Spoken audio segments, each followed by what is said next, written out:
Tinta sejarah belum lagi kering menuliskan namanya. Namun, wanita-wanita di negeri ini sudah terbata-bata membaca cita-citaku. Aku dikungkung adat dan barat menuntunku. Tapi aku selalu mencoba meretas jalan menuju kemerdekaan. Dan ternyata tak seorang pun yang melanjutkan perjuanganku.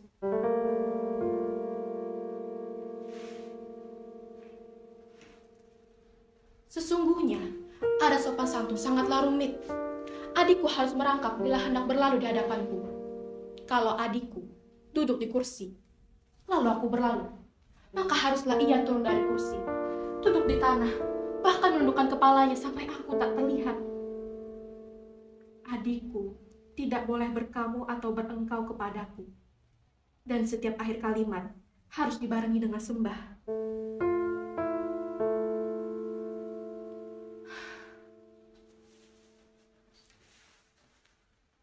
Peduli apa dengan segala tata cara itu? Semua peraturan itu hanya buatan manusia. Dan itu sangat menyiksaku. Manusia itu harus merdeka. Semua sama. Dan kita semua adalah saudara. Manusia itu sederajat dan berhak mendapatkan perlakuan yang sama. Tidak seperti sekarang. Para kaum ningrat pasti bahagia. Tapi kaum marginal akan tetap hidup di selokan penderitaan dan kematian siap nanti mereka.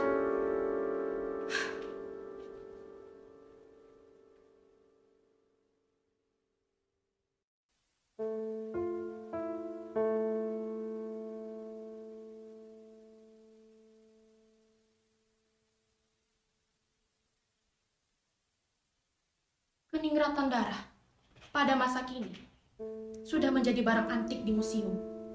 Kini muncul keningratan-keningratan baru. Keningratan titel, keningratan pangkat, keningratan jabatan. Dan puncak dari semua keningratan itu adalah keningratan ekonomi. Sungguh aneh, mereka yang mengaku Kartini-Kartini masa kini tidak menentang keningratan-keningratan itu. Bahkan sebagian besar dari mereka menjadi pemujanya atau penjilat. Aku ini hanya percaya akan dua keningratan. Yang pertama keningratan pikiran, dan yang kedua keningratan budi.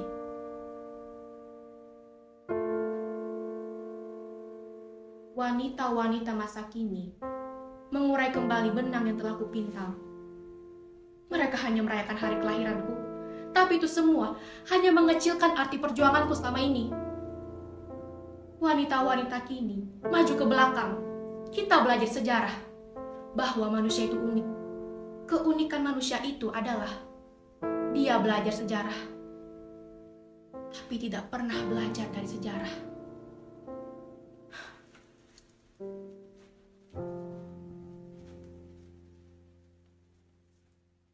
Aku tidak boleh bergaul dengan kaum di bawah keningratanku.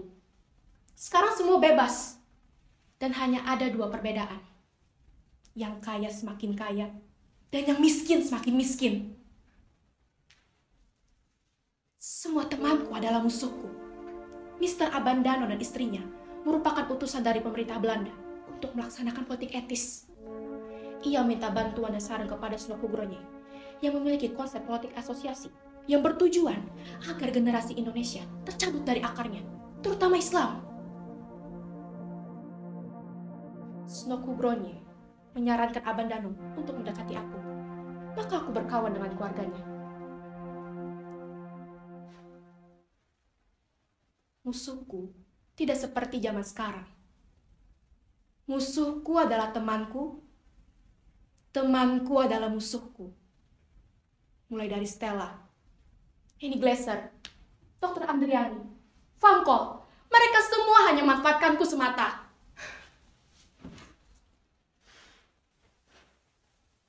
Laksanakanlah cita-cita. Bekerjalah untuk masa depan. Bekerjalah untuk kebahagiaan beribu-ribu orang yang tertindas di bawah hukum yang tidak adil dan paham-paham palsu. Berjuanglah dan menderitalah, tapi untuk kepentingan yang abadi.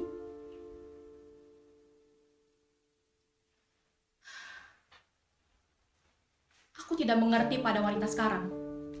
Mereka keluar rumah tanpa pamit pada suami. Apakah pantas sebagai manusia beragama? Dalam Islam, suami harus dihormati. Dalam Kristen, suami istri harus saling menghargai dan mengasihi. Tapi, apabila tidak ada dalam keduanya, apakah masih bisa disebut sebagai manusia beragama? Aku merasakan apa yang kalian rasakan. Aku dendam ketika para pegawai negeri tidak berlaku adil. Aku dendam beribu-ribu ibu menangis karena kehilangan anaknya, tidak bisa menyapa sarapan pagi untuk suaminya.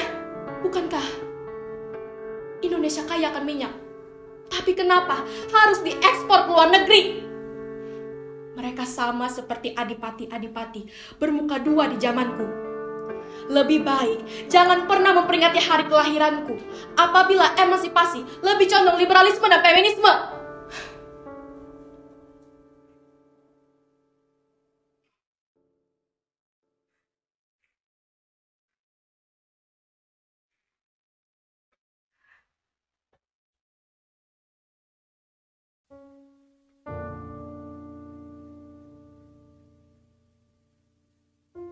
Jadikanlah rumahmu istanamu. Kembalilah ke rumahmu. Karena bangunan materi, betapapun menjulang tingginya, tidak akan ada artinya jika dibangun di atas rumah tangga yang rapuh. Ingatlah, kehancuran rumah tanggamu berarti kehancuran masyarakatmu, negaramu, dan duniamu. Aku mohon agar anak-anak bangsa dapat memperoleh pendidikan, terutama wanita. Bukannya sekali-sekali karena kami menginginkan anak perempuan menjadi saingan anak laki-laki di dalam hidupnya.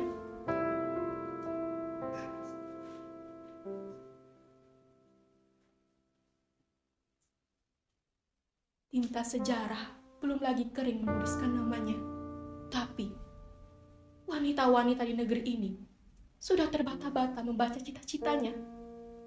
Kian hari emansipasi, kian mirip liberalisme dan feminisme. Sementara aku sendiri meninggalkan semuanya dan kembali kepada fitrahnya.